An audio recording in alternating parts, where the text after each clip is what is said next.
Okay, so we're in the sunny location again.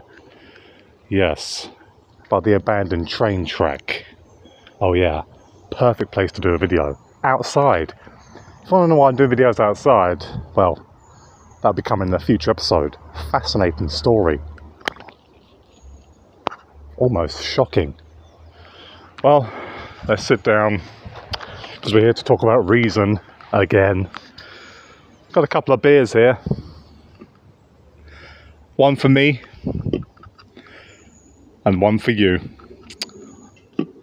Yeah, I hope you like Carling. There we go. Beautiful. Sunshine. Bacon ration crisps. And Carling. Want to open yours as well? Just take a sip of mine. Yeah. Yeah, I watched a YouTube video where they said that you should pretend that you're sharing drinks with people on the camera and sharing chocolate and cakes with them. Yeah, strange. Almost as strange as me being outside all the time. But as I say, future video coming on that. So let's talk about Reason 13. A few things I need to talk about. When I was looking at the website, I forgot. Well, I didn't notice at the time that they had dry and wet signal demo on the Ripley thing, on the Ripley effects device. We're not doing that now, but I thought I'd mention that. And also pantry. In America they call it pantry, but in the UK it's called kitchen. And so it said the pantry sample sounds. It was sample sounds made from pantry or kitchen utensils and other objects inside of a kitchen. Very inventive. And that is what I would call found sounds, which is something that's coming in a future video where I record my own sounds. Yes, like drums and other sounds from found sounds. Amazing. So here is the website, and there are the green highlighted parts there to turn the effects on and off. I'm so sorry I didn't realise that was that. I'm so sorry that I didn't realise that was what that was about. Dear oh dear, I haven't even drunk one can yet and already stuttering my words. Okay, look at the Ryan's video first. Alright, now, if you've seen me on our channel before, you might be more used to me talking to you in my studio. You know, like this place. Right here and now, I wanted to talk to you about something fast. He's outside! Don't mean that I want to tell you more quickly. Hold on a minute. Hold on a minute. See, he's outside like me. See, not so strange after all. Listening to music or sound too loud for long periods could damage your ears. Take that as a warning. Alright, now, if you've seen me on our channel before, you might be more used to me talking to you in my studio. You know, like this place. By faster, I don't mean that I want to tell you more quickly. The faster thing I wanted to talk about is you. It's your sound. Faster. Because that's what Reason... To be fair, my production on Reason was already pretty fast? Already pretty fast as it was. But still, let's go. Continue. 13 is all about. Yeah, that's right. I said Reason 13. Oh, by the way, hasn't Ryan lost a lot of weight? Interesting, isn't it? He's now slimmer than me. Funny how the tables turn. Reason Gang over in Stockholm has been working on a collection of features and... I can't think why I'm getting fat, to be honest with you.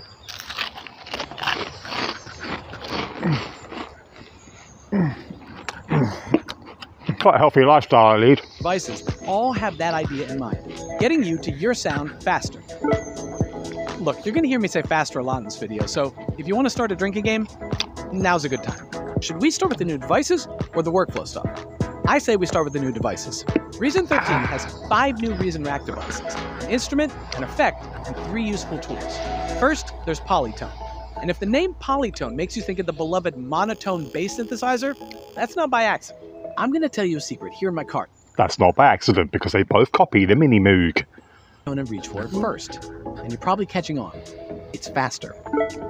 Polytone has a classic subtractive synthesizer architecture where the controls are direct access to the key sound shaping stuff you need, and none of the abstractions or gimmicks that slow us down. There's 2 layers to Polytone, identical in their layout.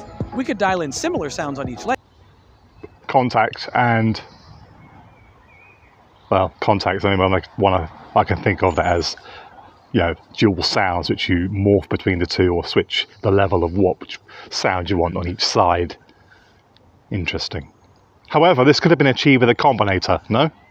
If I put a Maelstrom and other devices in and then set that up in a combinator, could I not do that? And plus, this doesn't have much of interface as in sort of graphical interface, so therefore all these knobs and dials are pretty much something, and the graphics as well. Knobs and dials are something that could be used inside a Reason 12 or 13 or whatever. Well, Reason 12 and Reason 13 is custom. You know, you make a custom combinator front. All the dials and knobs. Use the mix mode to blend between them. Or we could dial in totally different sounds on each layer and use Polytone's morph mode to, well, yeah, morph from one sound to the other, getting all the sonic variants in between. Whoa. And if you're thinking that's going to sound pretty awesome, you're thinking like I am. Whoa.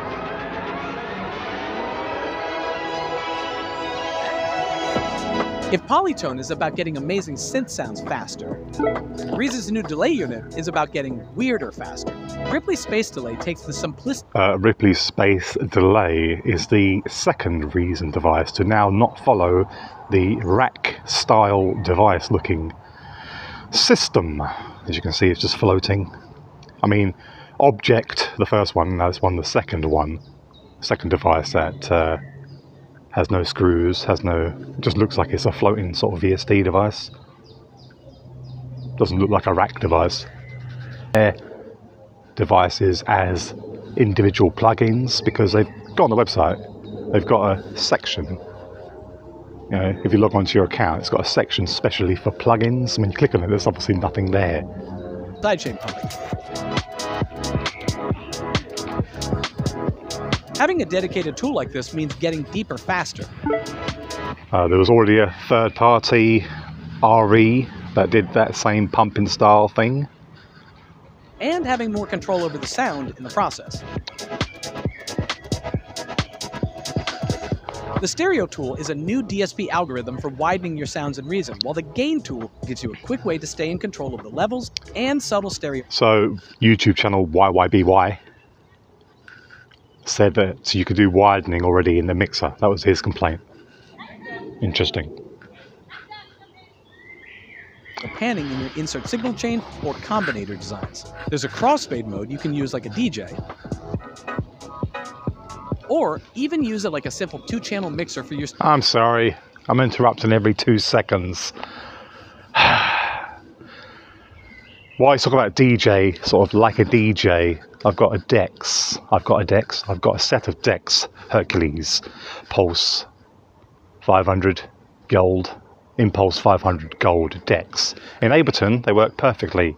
You can actually use them, and all the controls work perfect. However, in Reason 12, this same Dex, Hercules Dex, does not work at all, which is kind of annoying, because I wanted to use it as a way to sort of blend in, use it with using Mimic, so you could sort of use 2 mimics and then use the jog wheels to go through samples like it's a vinyl. That would have been kind of really nice thing to do. Special combinator, especially for the Hercules device, which mimics all the controls of the Hercules Dex in a Reason combinator, and then use that with 2 mimics inside to basically realistically go through samples. But can't do it.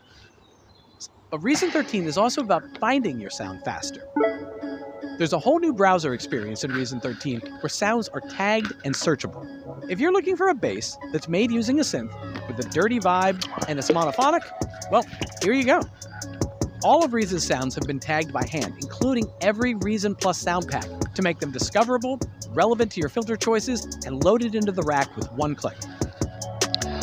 So, as I said in the previous video, the search or the browse is hanging over the device, But saying that though, I do see that it is formed within the rack there.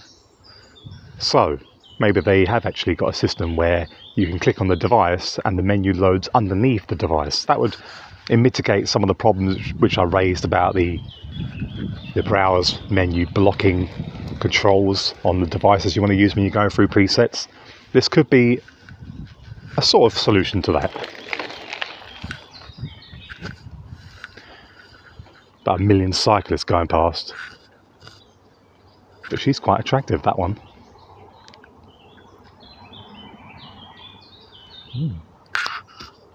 Come back, I need a wife. It's too late, she's gone. I'll have to call her next time she comes around.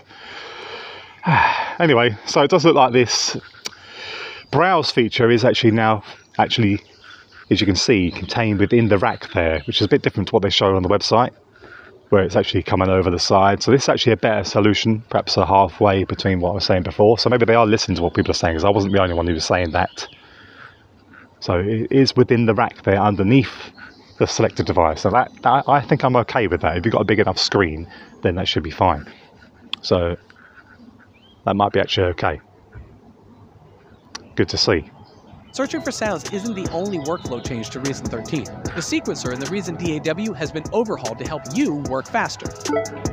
My favorite change is that editing any clip now happens inline. They're really going to town with that end of video FL Studio sound. Blop, blop. That comes from the editing software that FL Studio and obviously Reason use as well, which I forgot the name of. It's not Adobe, I don't think. In the sequencer split view, so you can keep an eye on the full arrangement while making adjustments to a MIDI clip. There's also immediate access to note editing directly in the sequencer, including new MIDI transformations like velocity ramps. And that tells you the key and everything, and new ways to manipulate MIDI. However, is it going to be as much as what FL Studio are doing right now in their MIDI roll or their piano roll, where they can do all sorts of different things and also allow third-party editors to edit and change settings or make settings, presets for people to use? That's all I want to know. Sequencer by dragging the timeline, or completely restructured context menus with quick access to important parameters. But when it all comes down to it, all this stuff, the new devices, the workflow features, even the new patches and the new ways to discover them, they're really all about you. They're really all about your sound faster. Basically, long story short,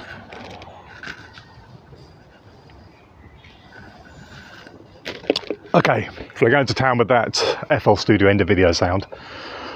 Now, one thing I noticed there as well, was it there? I don't know. But they, currently in Reason 12, you have to, in order to zoom, you have to use the bar at the bottom of the sequencer window. And it's always kind of like a bit, not too great for me. So the fact that the MIDI or the MIDI information stays there, and also the position of your track above it, that is going to be a little bit useful, and it is an improvement to the sequencer, so that's okay. And also the way to click and zoom, just click, drag and zoom into the sequencer, that's also a new feature which is also useful. Now, you see the way they're zooming into the devices here? When they're showing these devices, look. A tool like this, see when they zoom into the devices like this, really close. I want a really easy way just to zoom into the devices, zoom right in, but keep the sequencer the way it is at the bottom, even if it's just like a temporary thing, just so I can see what I'm doing while I'm clicking a certain knob, and then just quickly zoom back out without having to go up to the menu and select application zoom, and not only zoom in the device but also zoom in everything else with it, like the sequencer and the play and stop buttons. That's no good to me. Okay, well, that's it for this video. Like, comment, subscribe, and I'll see you in the next one. Don't forget to drink your beer. No. Well, you don't want it? I'll drink it for you then. Bloody nuts, man.